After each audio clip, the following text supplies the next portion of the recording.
Fulham. I thought we'd smash it, but I also thought we'd be leaky.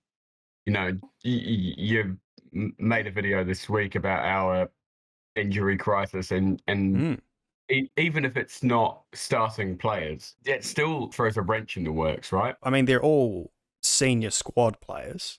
There's nine injuries. It affects your training sessions in that, eh? Yeah, that's right.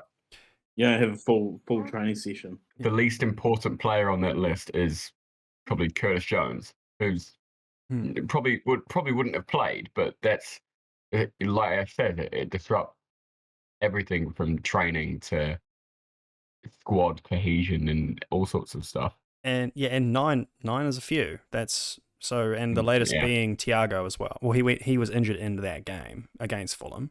Yeah. So, what were your thoughts on the match, though? I predicted Fulham to go down because I didn't think that they would be that, even at home. I didn't think that against top opposition they would be that bold and that aggressive. But they were absolute pressing monsters. They pressed even harder than Liverpool did. Fearless. Yeah, absolutely fearless. And the fearless, what's his name in the middle? Polina? Oh, yeah. Yeah. Maestro. Mitro, look, I know it's one game, and I know he bullied Trent. Jumped over Trent. Well, it's very easy to jump over someone who does not jump or defend. Yeah, well, I was wondering the same thing. I was thinking that, Mitro's been in the Premier League and relegated like 3 times now or something like that. I think that's true. So, I mean, maybe he is finally ready for the Premier League. He always scores like 30 goals in the Championship.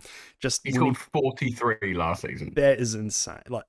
So that's the thing. What is he? Is he Serbia's all-time leading goal scorer in internationals? Yep, he certainly is Serbia's top goal scorer with 46. In how many appearances? I think that's 74. That's an unbelievably good record. And so second place for a team that's not always the number one team either.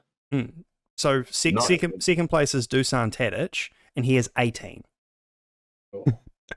What a peer. That's crazy. Yeah, so and yeah, he played really well, man. He actually looks even bigger than last time I saw him. Yeah. What do you think, Alexander? You think maybe it's time to work on a bit of footwork? No. Just get even bigger. Just get stronger. Well, it felt like Mitro was it was a very intelligent move he did there, because he lost his marker Van Dyke, who he might actually. Well, Van Dyke would certainly compete with him in the air quite well, but Mitro on Trent in the air is pretty one-sided. It's extremely one-sided. And yeah, you're right. That's exactly it. It was a great piece of sort of spatial awareness, and for sure Fulham would have been targeting that. They attacked quite a lot with those crosses from the right hand side in particular, aiming for Trent's side. Yeah. So, the penalty. What do you think of that? It was very, very, very soft, but in 2022, it's a penalty kick. When I saw it, when I watched the match, it did not look like a penalty to me at all. It looked like he pulls out, or there's no contact or something like that. However, I rewatched it today and they had a different angle, and now I'm convinced it's a penalty. He does. Was that the angle from behind? Were you watching his back? No, the one I saw was it was an angle from it was like from the front, like from behind the goal, and you could sort of see his leg go, his shin, they kind of make shin to shin contact, and then as he pulls his leg back, he like stands on his toe. So like it does he sort of gets him twice. Yeah.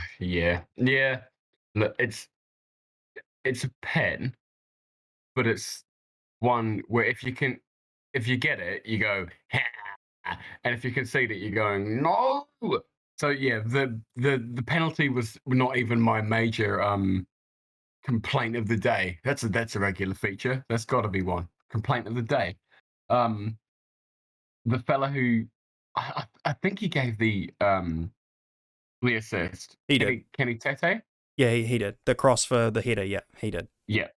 He was given a yellow card for a challenge quite early in the game. I forget on who. I want to say Robertson.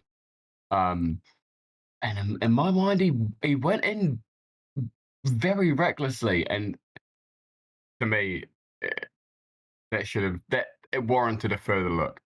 Either way, we got a point away at a good team, and immediately I'm thinking that my prediction of Nottingham Forest being the best performing promoted team is shit.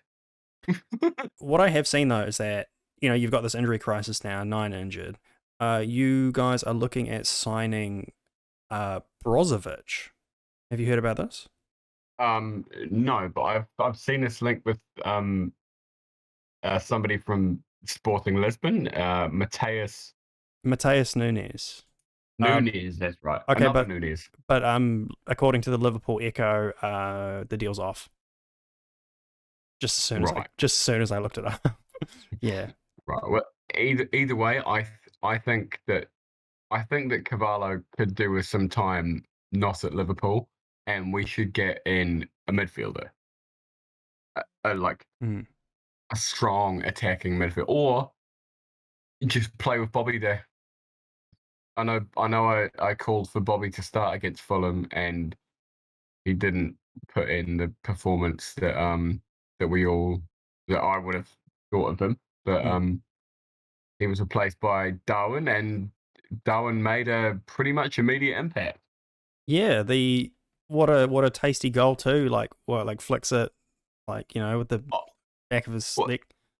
He tried that about 5 minutes before, and it didn't come off. I know that's funny, but then he was like, "No, look, if I'm going to do that, I got to actually get it in." Yeah, I'm scoring this.